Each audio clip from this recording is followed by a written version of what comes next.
তাড়াতাড়ি চলো, রায়না ঢুকে গেল। শাবাশ। বুঝতে পারবে হ্যাঁ, যে ঘুরেছে। এই যে ঘুরছে 611 হয়তো বুকিং আছে। আমি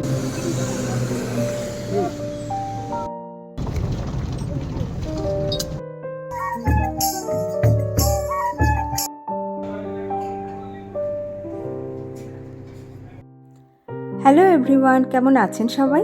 welcome back to my channel journey with Papai. এখন দুপুর 3টে মতো বাজে আর আমরা লাঞ্চ সেরে চলে এসেছি মাদারিহাট বিট অফিসটিতে সাফারির জন্য। আকাশের অবস্থা খুবই খারাপ। প্রেডিকশন অনুযায়ী দুপুর থেকে বৃষ্টি পড়তে শুরু করে দিয়েছে। WBFDC এর ওয়েবসাইট থেকে অনলাইনে এই সাফারি বুকিংয়ের জন্য আমাদের লেগেছিল পার হেড 280 টাকা। এছাড়াও এখানে এসে সাফারির ঠিক আগে অফলাইনে আমাদের দিতে হয়েছিল ভেহিক্যাল চার্জ হিসাবে 1400 টাকা, গাইড চার্জ 350 টাকা, ভেহিক্যাল এন্ট্রি ফি 480 টাকা। আমরা যেহেতু সাফারিটা শেয়ার করেছিলাম তাই অফলাইনে টোটাল অ্যামাউন্টটা 6 জনের মধ্যে ডিভাইড হয়েছিল। সেই হিসাবে আমাদের দুজনের পড়েছিল ওই 700 টাকার মতো। 3:30 স্লটটি হচ্ছে দিনের সাফারির শেষ স্লট। শুধুমাত্র এই স্লটের সাফারির সাথে ইনক্লুড থাকে ট্রাইবাল ডান্স। তাই আপনারা যদি এই ট্রাইবাল ডান্স দেখতে চান তাহলে পার হেড আরও 50 টাকা করে এক্সট্রা দিতে হবে। আমরা এই ট্রাইবাল ডান্সটি দেখেছিলাম, তাই আরও 100 টাকা আমাদের দুজনের জন্য এক্সট্রা দিতে হয়েছিল। জিপসি নাম্বার 611তে উঠে আমরা এখন যাচ্ছি জলদাপাড়া জঙ্গলের এন্ট্রি গেটে। মাদারিহাট বিট অফিসটি থেকে এই এন্ট্রি গেটের দূরত্ব ওই 1 কিলোমিটারের মতো। বৃষ্টি পড়ার জন্য গাড়ির ছাদের হুডটাকে টেনে দিতে হয়েছিল, তাই জলদাপাড়া জঙ্গলের এই সাফারিটা সেদিন আমরা কেউই পুরোপুরিভাবে এনজয় করতে পারিনি। চলুন, চলে এসেছি এন্ট্রি গেটের সামনে। এই যে আমাদের গাড়ির সামনে আরেকটি জিপসি দাঁড়িয়ে আছে। সেই জিপসিতেও দেখুন ছাদের উপরে হুডটাকে ড্রাইভার ভাইটি নামিয়ে দিচ্ছে। আমাদের গাইড দাদা অলরেডি নেমে পড়েছে সমস্ত নথিপত্র নিয়ে গেটে এন্ট্রি করাতে। এরপরে জলদাপাড়া জঙ্গলের সমস্ত তথ্য আমি গাইড দাদার মুখ থেকে আপনাদেরকে শোনাবো। চলুন এবার সাফারি শুরু করা যাক। হচ্ছে হ্যাঁ, ঠিক আছে। আমাদের এই জার্নিটা আপ ডাউন মিলিয়ে হচ্ছে 1.5 ঘন্টার একটা জার্নি। হ্যাঁ হ্যাঁ, যাতে দুটো স্পট রয়েছে যেখানে আপনারা গাড়ি থেকে নেমে দেখতে পারবেন। একটা ওয়াচ টাওয়ার আছে আর ভেতরে হলং নামে যে বাংলোটা ছিল সেই বাংলোর ওখানে একটা সল পিট করা আছে। এই দুটো জায়গায় গাড়ি থেকে নেমে দেখার আর বাকি পুরো জার্নিটাই জঙ্গলের মধ্যে গাড়িতে করে ঘোরা। এই টাইমটা মানে বিকেলের ট্রিপটা, এই টাইমটাতে দেখতে পাওয়ার চান্সেসটা সব থেকে বেশি থাকে। ওয়াইল্ড অ্যানিমালসদের মধ্যে এখানে মেনলি যেগুলো দেখা যায় তার বেশিরভাগই হচ্ছে হার্বিভোর হ্যাবিটেট মানে তৃণভোজী। জলদাপাড়া ফেমাস হচ্ছে একশৃঙ্গ গন্ডারের জন্য। এছাড়া গৌড় যাদেরকে আমরা বাইসন বলছি, সেই বাইসন, হাতি, হরিণ, বুনো শুয়োর এগুলো জেনারেলি দেখতে পাবেন। ওই যে ডান সাইডে ময়ূরটা দেখে নিন। এই যে পিক আপ, এই যে গেট দিয়ে ঢুকেই সবার প্রথমে আমরা এই ময়ূরটির দেখা পেয়েছিলাম। আমার ধারণা ছিল বৃষ্টি পড়লেই ময়ূর পেখম তুলে নাচে, কিন্তু আসল সত্যিটা সেদিন ড্রাইভার দাদার মুখ থেকে জানতে পারলাম। পেখম মেলে নাচে না, আমি বলছি দেখুন পেখমটা ভেজা দেখলেন না? হ্যাঁ, পেখমটা ভেজা। তো বর্ষাতে তো পেখম যদি ভিজে থাকে তাহলে পেখমটা মেলবে কি? তাই তো ঠিক কথা। ওদের পেখম মেলার মেন টাইম হচ্ছে শীতের শেষ মানে বসন্তকাল। আচ্ছা, মানে ওরা ডিসেম্বর থেকে মার্চ মাস পর্যন্ত পেখম মেলে নাচে, মানে এই সময়টা। ওকে। যেই বর্ষা শুরু হবে আস্তে আস্তে ওদের পেখম গুলো ঝরে যাবে। একদম বর্ষাতে ময়ূর দেখতেই পাওয়া যায় না, কারণ পেখম ঝরে যাওয়ার ফলে ওরা একদম পাখির যেটা লাইফস্টাইল মানে গাছের ওপরে থাকে। আর এই সময়টাতে ময়ূর প্রচুর দেখতে পাওয়া যায়, কারণ এই পেখমের ভারে ওরা ভালো উঠতে পারে না, নিচে নিচে হেঁটে বেড়ায়। ঠিক আছে, এই হচ্ছে কারণ। জলদাপাড়ার ম্যাক্সিমামটা হচ্ছে গ্রাসল্যান্ড ফরেস্ট মানে ঘাসের জঙ্গল, আর আমরাও বেশিরভাগটা গ্রাসল্যান্ড এরিয়াতেই থাকবো। আর এই গ্রাসল্যান্ড আছে জন্যই এখানে একশৃঙ্গ গন্ডারগুলো আছে। মানে অল ওভার এশিয়ার মধ্যে জলদাপাড়া হচ্ছে সেকেন্ড হাইয়েস্ট পপুলেশন একশৃঙ্গ গন্ডারের। এখানে লাস্ট সেন্সাসে প্রায় 300 রাইনোস পাওয়া গেছে। কত? 300? হ্যাঁ, জলদাপাড়ার টোটাল এরিয়া হচ্ছে 216 স্কোয়ার কিলোমিটার। হ্যাঁ হ্যাঁ হ্যাঁ। গরুমারাতে বললো 62 আছে। হ্যাঁ, গরুমারা অনেকটাই ছোট, আর গরুমারা হচ্ছে রিহ্যাবিলিটেট করা হয়েছে রাইনোকে। ওকে। একদম এক্সটিন্ট হয়ে গেছিল। রাইনো তো আজকের ডেটে পুরোপুরি এক্সটিন্ট একটা এনিমেল, হ্যাঁ। সব জায়গাতে অ্যাভেলেবেল নেই, পার্টিকুলার কয়েকটা জায়গাতেই আছে, তার মধ্যে জলদাপাড়া হচ্ছে সেকেন্ড হাইয়েস্ট পপুলেশন। তো Okay. এদের যখন একদম শেষের যে সময়টা ছিল, হ্যাঁ, হ্যাঁ। সেই সময়টাতে এমন অনেক জায়গা আছে যেখান থেকে একেবারে নিশ্চিহ্ন হয়ে গেছে। পরবর্তীতে সেই জায়গাগুলোতে আবার রিহ্যাবিলিটেট করে তাদের নাম্বার বাড়ানোর চেষ্টা হচ্ছে, তার মধ্যে গরুমারা হচ্ছে একটা। আচ্ছা। গরুমারা আর ইউপিতে দুধুয়া বলে একটা ন্যাশনাল পার্ক আছে, হ্যাঁ, এই হ্যাঁ। দুধুয়া ন্যাশনাল পার্কেও রাইনোকে রিহ্যাবিলিটেট করা হয়েছে। সব থেকে হিউজ নাম্বার আছে হচ্ছে আসামে কাজিরাঙ্গা ন্যাশনাল পার্ক, হুম। সেকেন্ড হাইয়েস্ট হচ্ছে আমাদের ওয়েস্ট বেঙ্গলের জলদাপাড়া, আর থার্ড পজিশনে আছে নেপালের চিতোয়ান ন্যাশনাল পার্ক। জলদাপাড়ার জঙ্গলে শাল ও সেগুন গাছ খুব একটা দেখতে পাওয়া যায় না। এই জঙ্গলে শিমুল গাছের প্রাধান্যই বেশি এবং তার কারণটা গাইড দাদাই আমাদের জানালেন। শিমুলটা খুব দেখা যাচ্ছে। হ্যাঁ, শিমুলটা একটা রিভারিয়ান ফরেস্ট তো, হ্যাঁ, মানে প্রচুর দেখা যাচ্ছে। জলদাপাড়ার মেন ওয়াটার সোর্স হচ্ছে তোরসা নদী। পুরো ফরেস্টটাই হচ্ছে তোরসা নদী রিভার বেড এরিয়া। তাই শিমুল, খয়ার, সিঁড়ি সেগুলো হচ্ছে রিভারিয়ান ফরেস্টের গাছ, যার জন্য এদেরকে বেশি দেখতে পাচ্ছি। হ্যাঁ, রাইট। আর কি এন্ট্রি গেট থেকে প্রায় 7 কিলোমিটার যাওয়ার পরে আসে হলং বাংলো। এই পথে হরিণ আর ময়ূর ছাড়া বিশেষ কিছু চোখে পড়ে না, কারণ জঙ্গলের ডান পাশেই রয়েছে গ্রাম। আচ্ছা। এই গ্রামের পরেই আমরা হলং নদীকে কাঠের ব্রিজের উপর দিয়ে ক্রস করেছিলাম। আচ্ছা, ওটাও পাওয়া যাবে। হলং নদী থেকেই হলং বাংলোর নামকরণ, যে বাংলোর অস্তিত্ব আজ আর নেই। এটা হচ্ছে আপনার হলং বাংলো, আর এখান থেকে এলিফ্যান্ট রাইডটা হয়, এই যে স্টেপ করা দেখছেন। ঠিক ঠিক জানি। এইখান এখান থেকে থেকে এই হলো elephant ride। এই ভিতরে। আমরা ফেরার সময় এখানে এসে দাঁড়াবো। হ্যাঁ, ওখানে দাঁড়াবো, ওখানে সল্টপিট আছে। এই সলপিটটা আছে ওখানে। ওইটাই লাস্ট দেখার একটা চান্স থাকবে। হলং বাংলোর পরেই দুটো হরিণের আমরা দেখা পেয়েছিলাম। দুখানা আছে। ঝোপটার মধ্যে দেখুন। হ্যাঁ, আছে আছে। দুটো হরিণ আছে। এরা ম্যাচুরি এই সাইজ। হরিণ দেখে আমাদের জিপসি হরিণডাঙ্গা ওয়াচ টাওয়ারে এসে দাঁড়ালো। নামতে দেওয়া হয় না। না, এটা অ্যাকচুয়ালি অ্যান্টি পোচিং ক্যাম্প আর কি। ওকে, ওকে। 24 আওয়ার স্টাফেরা থেকে পাহারা দেয়। হ্যাঁ, বুঝতে ওই পেরেছি। স্টাফ ড্রাইভ এলিফ্যান্টগুলো কি সাফারিতে যায় নাকি? সাফারিতে যায় না, না, এটা পাহাড়। ফরেস্ট পেট্রোলিং এ ইউজ হয়। এটা পেট্রোলিংয়ে ইউজ করে। সাফারিতে যাওয়ার জন্য আলাদা করে কোনো হাতি নেই। হ্যাঁ হ্যাঁ, রাইট। ফরেস্ট ডিপার্টমেন্টের কাছে এই সমস্ত ডোমেস্টিকেটেড হাতিগুলোর মেন কাজই হচ্ছে ফরেস্ট পেট্রোলিং করানো। ঠিক ঠিক। তার মধ্যে পার্টিকুলার কয়েকটা হাতি, মানে ম্যাক্সিমাম 4টা হাতি, হ্যাঁ, হ্যাঁ। মানে টুরিস্ট এলিফ্যান্ট রাইড পারপাসে ইউজ করা হয় শুধু সকালবেলা। ওকে। আলাদা করে যে সাফারির জন্য হাতি আছে এরকম কোনো ব্যাপার নেই। ওরা আবার পাহাড়াও দেয়। হ্যাঁ, Patrolling ও করে। রাইট। শুনলেন তো, এলিফ্যান্ট সাফারির জন্য আলাদা করে কিন্তু কোনো হাতি থাকে না। ফরেস্ট পেট্রোলিংয়ের এলিফ্যান্টগুলোতে করেই পর্যটকদের এলিফ্যান্ট সাফারি করানো হয়ে থাকে। জলদাপাড়া জঙ্গলে হলং বাংলো থেকে সকালবেলা এলিফ্যান্ট সাফারি করানো হয়। আমাদেরও এই এলিফ্যান্ট সাফারির অভিজ্ঞতা নেওয়ার খুব ইচ্ছে ছিল, কিন্তু অনলাইনে এলিফ্যান্ট সাফারির সমস্ত বুকিং ফুল থাকায় আমরা আর করতে পারিনি। হলং বাংলো থেকে এই এলিফ্যান্ট সাফারির ডিমান্ড সবচেয়ে বেশি থাকে, তাই আপনারা যারা এই সাফারি করতে চান তারা মোটামুটি 3 মাস আগে থেকে অনলাইনে এলিফ্যান্ট সাফারির বুকিংটি করে নেবেন। জলদাপাড়ার জঙ্গলে মাদারিহাট ছাড়াও শালকুমার গেট থেকেও জিপসি সাফারি হয়ে থাকে। এখন আমাদের জিপসি নিয়ে যাচ্ছে দ্বিতীয় ওয়াচ টাওয়ারের দিকে। জঙ্গলের এই পথে রাস্তার দুধারে ছিল বিশাল বড় বড় উঁচু উঁচু শিমুল গাছ। লাল শিমুল ফুলে ছেয়ে গেছিল আমাদের এই রাস্তা আর দুদিকের তৃণভূমি।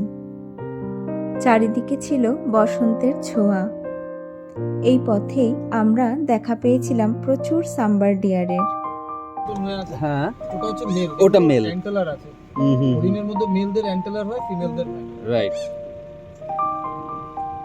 এটা ভারতীয় হরিণদের মধ্যে সবথেকে বড় প্রজাতি। হ্যাঁ। হঠাৎ করেই জঙ্গলের এই জায়গাটিতে এসে প্রচুর সাম্বার ডিয়ার আর ময়ূর আমরা দেখতে পেয়েছিলাম। ময়ূরও রয়েছে। হ্যাঁ হ্যাঁ, ঠিকই বলে।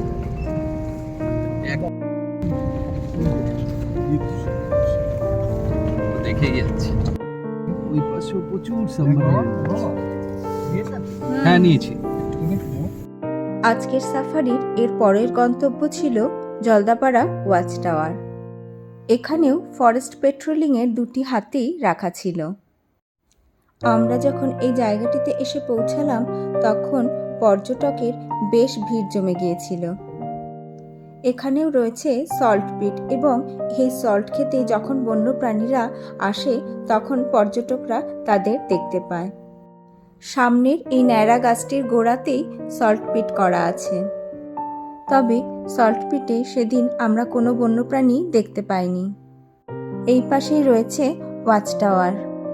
4টি ধাপের এই ওয়াচ টাওয়ারটি হলেও দ্বিতীয় ধাপ পর্যন্তই শুধুমাত্র পর্যটকদের অ্যালাউ করা হয়।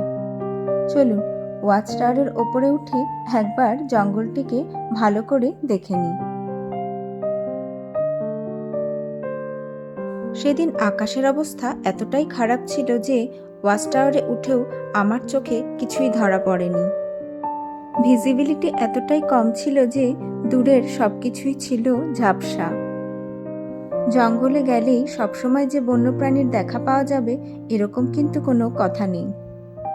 জলদাপাড়ার জঙ্গলে এই ওয়াচ টাওয়ারটির উপরে উঠে সেদিন জঙ্গল সম্পর্কিত সেই অমোঘ উক্তিটি আমার বারবার মনে পড়ছিল। ওই যে, তুমি কিছু না দেখলেও তোমাকে কেউ কিন্তু দেখছে। এই উক্তিটির সত্যতা যে কতটা সেদিন এই ওয়াচ টাওয়ারে দাঁড়িয়ে আমি বেশ ভালো রকমভাবে বুঝতে পেরেছিলাম। ওয়াচ টাওয়ারের পরে জিপসি আমাদেরকে নিয়ে যাচ্ছিল হলং বাংলোর দিকে। এই হলং বাংলোই আমাদের আজকের সাফারির বন্যপ্রাণী দেখার শেষ আশা। জংলি হাতি, একশৃঙ্গ গন্ডার, ইন্ডিয়ান বাইসন কোনো কিছুই আমরা এতক্ষণ পর্যন্ত দেখতে পাইনি। সেই কারণে হতাশ হয়ে আমরা যখন বসেছিলাম ঠিক তখনই গল্পটা একটু অন্যরকম হয়ে গেল। দেখা মিলল একশৃঙ্গ গন্ডারের। তাড়াতাড়ি চলো, রায়না ঢুকে গেল। সাবাস। দাঁড়ান আছে দাঁড়িয়ে আছে, এখানে দাঁড়িয়ে গেল। আছে ভেতরে ঢুকে গেছে। ওই না, এখনো দাঁড়িয়ে আছে, ওখান থেকে দেখছে। আস্তে আওয়াজ করে না, দেখি চুপ। মুভমেন্টটা বুঝতে পারবে। হ্যাঁ, এই যে ঘুরেছে, এই যে ঘুরছে। এই যে যাচ্ছে, এই যে চলে গেল। রাইনোটা বাইরে ছিল জানো তো। দেখলেন তো গন্ডারটি কিভাবে আমাদের দেখে জঙ্গলের ভিতর ঢুকে গেল। আসলে সেদিন ভিজিবিলিটি এতটাই কম ছিল যে কোনো কিছুকেই ভালোভাবে ক্যাপচার করা যাচ্ছিল না। এরপরেই আমরা এসে পৌঁছালাম এই হলং বাংলোটিতে। এখন বিকেল প্রায় 5টা মতো বাজে। সব জিপসি মোটামুটি পর্যটকদের নিয়ে এখানে অলরেডি চলে এসেছে। জিপসি থেকে নেমে হলং বাংলোটি ঠিক যে জায়গাটিতে ছিল আমরা এখন সেইখানেই যাচ্ছি। জলদাপাড়ার জঙ্গলের ভিতরে থাকার জন্য এই হলং বাংলোটি ছিল একমাত্র প্রপার্টি। ঠিক এই জায়গাটিতে ছিল সেই হলং বাংলোটি। 2024 সালের 18ই জুন যখন জঙ্গল বন্ধ ছিল তখন শর্ট সার্কিটে আগুন লেগে যায় এবং বাংলোটি পুড়ে যায়। হলং বাংলোটির এই তথ্য আজ আমরা সবাই মোটামুটি জানি। বাংলোটি পুড়ে গিয়ে নিশ্চিহ্ন হয়ে গেলেও ডাইনিং আর কিচেনটি এখনও অক্ষত রয়েছে। শুনেছি এই হলং বাংলোটি নাকি সেম স্ট্রাকচারে পুনরায় নির্মাণ করা হবে। এখানেও একটি সল্ট পিট করা আছে। চলুন এবার ওই দিকটাতে একটু যাই। এটা স্যার যখন অফ সিজন থাকে না, জুন 15 থেকে তো ফরেস্ট বন্ধ হয়ে যায়। এবার জুন 18 এবছর জুন 18 আমরা শর্ট সার্কিটে আগুন লেগেছিল। এবার ম্যানপাওয়ার তখন একেবারেই না থাকার জন্য অনেকটা বড় হয়ে যাওয়ার পর কত সালে আগুন লেগেছিল? হ্যাঁ, কত সালে আগুন লেগেছিল? 2024 লাস্ট জুনে। লাস্ট জুন 18 আচ্ছা। জুনে কিন্তু মানে সেটা আর নেভানো পসিবল হয়নি। মানে ফায়ার সাপোর্ট ছাড়া পসিবল ছিল না। ফায়ার সাপোর্ট আস্তে আস্তে পুরোটাই ড্যামেজ হয়ে গেছে। আসলে উডেন ছিল না, উডেন ছিল সেই জন্য। আমার সামনেই যে ফেন্সিংটি দেখতে পাচ্ছেন তার ওই পাশ দিয়েই বয়ে চলেছে হলং নদী। এখানে হচ্ছে আর ওই যে দূরে একটি হরিণ দাঁড়িয়ে আছে দেখতে পাচ্ছেন, ওইখানেই রয়েছে সল্ট পিট। দূরে আরও কিছু হরিণ ছিল, কিন্তু সেগুলো সবই খুবই ঝাপসা দেখা যাচ্ছিল। একটাই সাম্বার ডিয়ার, আর কিছু অনেকগুলো আছে। মানে ডিয়ার ভিজিবিলিটি খুব কম তো আজকে, যার জন্য দেখা যাচ্ছে না। দূরে প্রচুর আছে। তাহলে যেই গন্ডারটা আমরা দেখলাম ওটা যেই জায়গায় ছিল ওখানেও ক্লিয়ারই দেখা ওটা চলুন এই সল্টপিট বানানোর আসল গল্পটি একটু শোনা যাক। আচ্ছা, ব্রিটিশরা এখানে হান্টিং করার জন্য সল্ট দেওয়ার প্রচলন করেছে। ফ্রিডম আপনার এটা হান্টিংই হতো। আফটার ফ্রিডমও এটা প্রথমে গেম সেঞ্চুরি হিসাবে ডিক্লেয়ার্ড হয়, দেন তারপর আপনার রিজার্ভ ফরেস্ট, তারপর ওয়াইল্ড লাইফ সেঞ্চুরি, আজকে ডেটে ন্যাশনাল পার্ক। বাট সল্টটা কন্টিনিউয়াসলি দিয়ে আসছে, মানে কনসেপ্টটা সেই ব্রিটিশ পিরিয়ড থেকেই চলে আসছে। বাকি যেই সল্টপিটগুলো আমরা দেখতে পেলাম ওটা যেমন আপনার যবে থেকে ট্যুরিজম ইনভলভ হয়েছে তারপরের থেকে স্টার্ট বাট হয়েছে এটা অনেক আগে থেকে। এটা ওল্ড ডে। আর এটা তো অ্যাকচুয়ালি ন্যাশনাল পার্ক, এখানে বাইরে থেকে আপনার কোনো কিছু ইনপুট করা যায় না, যা কিছু যেমন আছে তেমনটাই থাকবে। শুধু সল্ট শুধুমাত্র যেখানে যেখানে ট্যুরিস্ট যাচ্ছে শুধু সেই জায়গাগুলো থেকে, বাকি আপনি এখান থেকে কিছু নিয়েও যেতে পারবেন না, এখানে বাইরে থেকে এনে কিছু রাখতেও পারবেন না। যেমন অনেক জায়গায় দেখবেন গাছের ডাল পড়ে আছে, শুকনো গাছ দাঁড়িয়ে আছে, ওটাকেও ওখান থেকে সরানো হবে না। এখানে তা না, হ্যাঁ এখানে কিছু করা যাবে না। লাইভলিহুড সার্ভাইভ করছে, সেটাকে যদি ওখান থেকে সরিয়ে দেওয়া হয় সেই লাইভলিহুডটা ইকোসিস্টেমটা নষ্ট হয়ে যাবে। এক্স্যাক্টলি। আচ্ছা, আপনারা কি স্যার ট্রাইবাল ডান্স দেখবেন? হলং বাংলো থেকে ঠিক 5:10 নাগাদ আমরা চলে এসেছিলাম ট্রাইবাল ডান্স দেখার জন্য। ডুয়ার্সের কিন্তু একটা আলাদা হাতছানি আছে, সেটা বলতেই হবে। পাহাড়, জঙ্গল, নদী, চা বাগান সব কিছুর মেলবন্ধনে যেন প্রকৃতি রচনা করেছে এক অদ্ভুত সুন্দর কবিতা। আর সে সব কিছুর ওপর যখন একটা হালকা মেঘের পরত জমে, তখন মনে হয় কোনো শিল্পীর তুলিতে ফোটানো জলছবি। জিপসি থেকে নেমে হলং নদীর পাশ দিয়ে গ্রাম্য মেঠো রাস্তা ধরে কিছুটা এগিয়ে পৌঁছে গেছিলাম সেই জায়গাটিতে যেখানে এই ট্রাইবাল ডান্সের আয়োজন করা হয়েছিল। শুধুমাত্র বিকালের শেষ স্লটের সাফারি করলেই এই ট্রাইবাল ডান্সটি দেখা যায়। জলদাপাড়া জঙ্গলের ভিতরেই কিন্তু এই ট্রাইবাল ডান্সের আয়োজন করা হয়ে থাকে। এই জায়গাটিতে পর্যটকদের জন্য চা এবং মোমো বিক্রি হচ্ছিল। বড়ো জাতির মানুষরাই এই ডান্সের আয়োজন করেছিলেন। এই যে গরম চা নিয়ে অলরেডি আমরা বেঞ্চটিতে বসে পড়েছি ডান্স দেখব বলে। জঙ্গলের মাঝে ফরন্ত বেলার আলোয় ডিমি ডিমি মাদলের তালে গ্রাম্য কিশোরীদের এই নাচ দেখতে দেখতে উপভোগ করা যায় এই জায়গার আসল রূপ, রস এবং বৈচিত্র্য।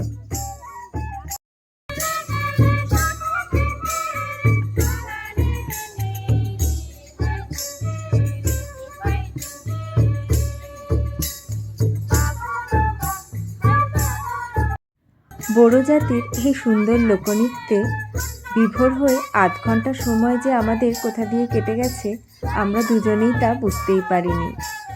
মাদলের তালে তালে বড়ো কিশোরীদের লোকনৃত্যে এক অপূর্ব সুন্দর সন্ধ্যা কাটিয়েছিলাম আমরা। ট্রাইবাল ডান্স দেখে ওই 6টার দিকে আমরা রিসর্টে ফিরে এসেছিলাম। আজকেই ডুয়ার্সে আমাদের শেষ রাত। রিসর্টে ফিরে কিছুটা প্যাকিং করে ওই 8:30 নাগাদ আমরা রেস্টুরেন্টে ডিনার করতে চলে গিয়েছিলাম। ডিনারে নিয়েছিলাম চিলি চিকেন আর এগ ফ্রাইড রাইস। আগামীকাল আর্লি মর্নিংয়েই আমরা রাঁচির উদ্দেশ্যে রওনা দেব। তাহলে আজকের ভিডিওটি আমি এখানেই শেষ করছি। যদি ভিডিওটি আপনাদের ভালো লেগে থাকে তাহলে লাইক, কমেন্ট আর সাবস্ক্রাইব করার অনুরোধ রইল। দেখা হচ্ছে আরেকটি নতুন ব্লগে।